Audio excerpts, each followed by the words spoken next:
A year ago, 30-year fixed rate mortgages averaged 3.02%. This week, mortgage rates averaged 3.76% according to Freddie Mac's PMMS survey and are expected to average out in the fours this year. What we're going to break down is how do the interest rates and fluctuations in them affect how much you can afford and which houses you can look at? It is very, very important that you know how this affects your purchasing power. So let's break it down together and feel free to use your own numbers. I'm actually going to use the numbers for my personal house just to make it easy so that we can compare examples. When lenders are looking at your financials for pre-qualification, they are looking at how much income you have coming in each month compared to the debts you are responsible for paying. They will essentially be able to tell you how much of your income you still have left to safely go towards a mortgage payment each month. Now, if you want to break that down and kind of see what all goes into that, up here, I will link a video where I broke down debt to income ratio. So if you haven't already watched that, you might want to watch that one first. But let's say that you already have had a conversation with a lender, and the lender says, based off of the amount of income you have, as well as debts you're responsible for paying, like credit cards, student loans, car payments, all of that, you can afford a $1,200 a month payment towards a mortgage. Typically how those conversations go is they would say, you are good for X dollar amount per month, and that might allow you to look at $200,000 homes, $300,000 homes. They will be able to tell you what that monthly amount is going to allocate towards a total purchase price. And that's going to vary based on your market because different markets are going to have higher or lower taxes, higher or lower insurance premiums, things like that. In the description of this video, you will find a link to the mortgage calculator that I have placed on my website. This is a free tool that you can use to plug in numbers with different interest rates to see how the payments are going to differ at different purchase prices and different interest rates. So I want to break down a few different examples. The first one is, let's go ahead and use 3.02%. That was where mortgage rates were at this time last year. So we're going to go ahead and use that interest rate. So on this mortgage calculator, for the price of the home, I'm going to use what I bought my house for last year, which was $260,000. For these calculations, what I'm going to do is leave the down payment as 20%. That way we don't have to include mortgage insurance. Now we will touch on that at the very end. So I'm going to leave this 20% down. So we've got 20% down. And we've got a $260,000 price of the home. Now, interest rate is the next option here. And what I'm going to do is I'm going to put in the 3.02% that interest rates were last year. And that's going to be a 30-year loan. I'm not going to include this bottom PMI down here because since there's at least 20% down payment, there's not going to be any mortgage insurance on this loan. So we're going to go ahead and calculate that. And it's going to give us a breakdown down here. Using this tool, it's only going to give you what the payment is to cover the principal and the interest on the loan. We also have to figure out what the taxes and insurance are going to be and then add that in.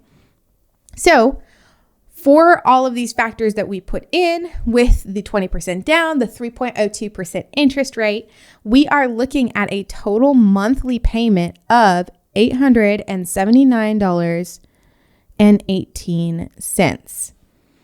Now, like I said, that is principal and interest. So since I'm familiar with this home, since it's mine, I already know what the taxes and insurance are.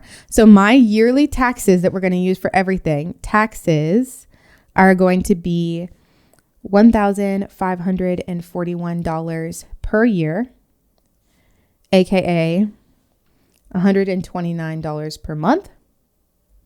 And my insurance is $1,200 a year, aka $100 per month.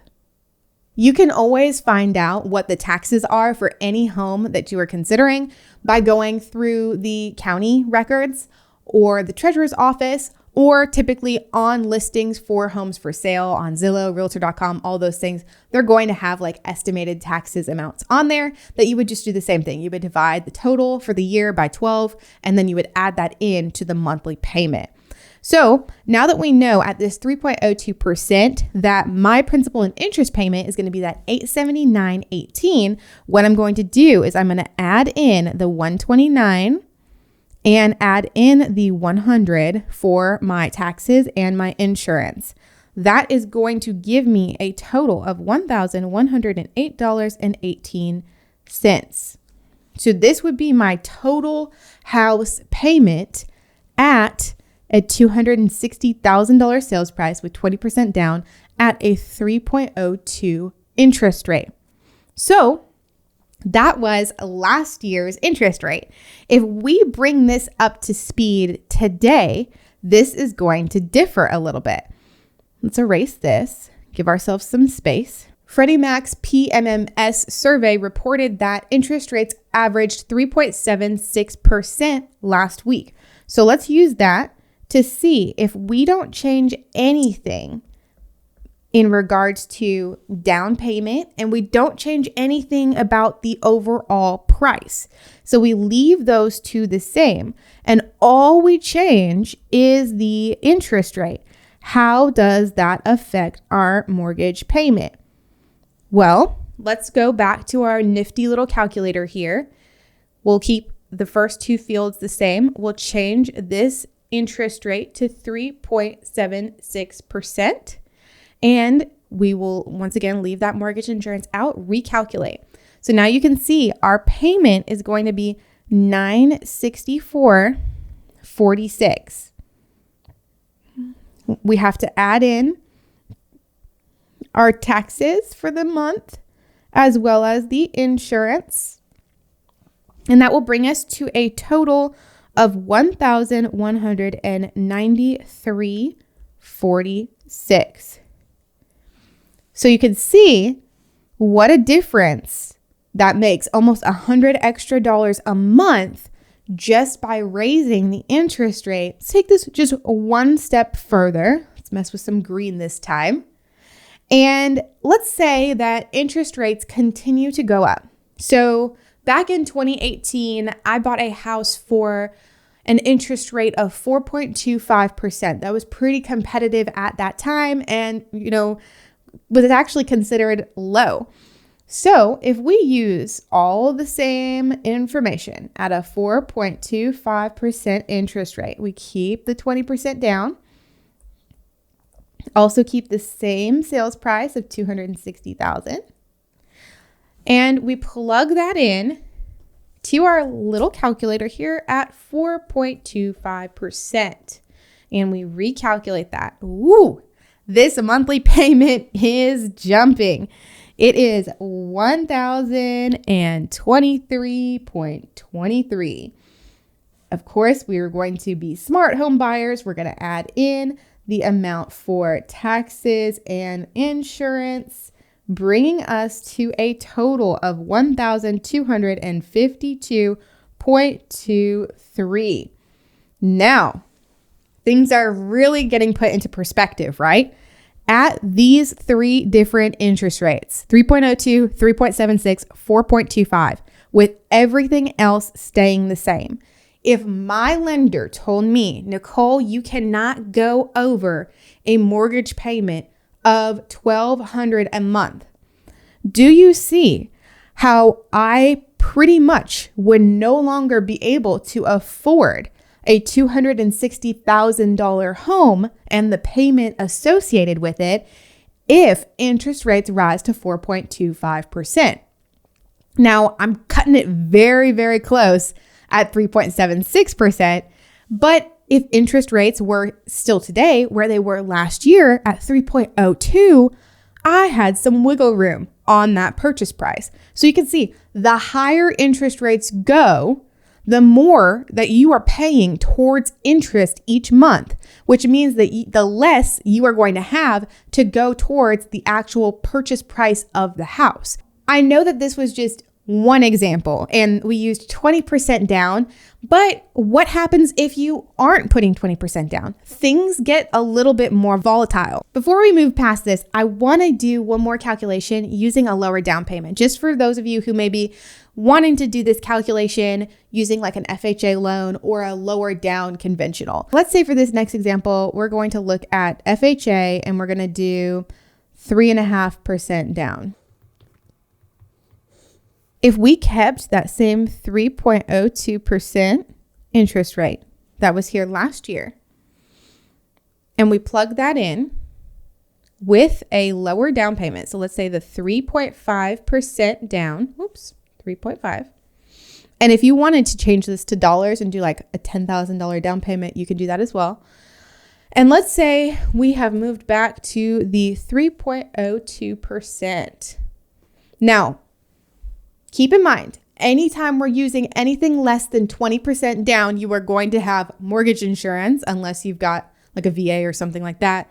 So you are going to want to click this include the monthly PMI and calculate. So if we have a lower down payment loan of a 3.5% down at a 3.02 interest rate, our payment for principal plus interest is $1,203.51. Now, when we add in the $100 for insurance, the $129 for taxes, let's just do $229. That is going to be $1,432.51. So if I did not have the down payment to pay 20% on this house, the same $260,000 house, this lower down payment, even at a low interest rate, puts me way above what my debt to income can allot for. We're looking at 1432 on the lowest interest rate. To compare that, let's just go ahead and do the higher end. Let's do that 4.25%. Swap that out here. Interest rate 4.25. Make sure that PMI is selected again. We're looking at principal plus interest of $1,377.28. Plus, we add the taxes and insurance totaling $229 equals $1,606.28. So you can see how all of this hopefully comes into play. Both down payment, the more down, then the less you're financing. So the smaller your payment is going to be, but also your interest rate. The follow-up question to all of this information that I'm getting day in and day out is, well, with interest rates rising, is it still an okay time to buy? Because home prices are still rising as well. And to that, I say, yes, if you have the ability to lock in a good interest rate right now, you've watched some of my other videos and you feel like you do have the means to compete in this competitive market, by all means, because as interest rates continue to go up, as you can see, you may not be able to afford the house that you can today next year. At the same time, with home prices also going up, you're going to pretty much be able to lock in a home today for a lower price than you would in a year from now. Of course, that appreciation is supposed to slow down in the future sometime, but it's not expected to reverse. So we're not going to see home prices drop overnight and be less than they are today. Moral of the story is, even though we are seeing interest rates start to creep up into the 4s, don't be freaked out. These interest rates are still historically low and favorable. Like I said, I remember when like 4.25 was super low and people were excited to break under the 5s when it came to interest rates. It's just because we had been in like the 2s that people are starting to freak out about being in the 3s and 4s again. Now, Let me know what questions you have in the comments. I hope that this breakdown was helpful. I know that this wasn't really something I truly understood when I was buying my first house, as well as when I first got into real estate. So if you have additional questions, let me know in the comments. I'm Nicole Nark, Arkansas real estate broker, with videos to help you find your way home, and I will see you in the next one.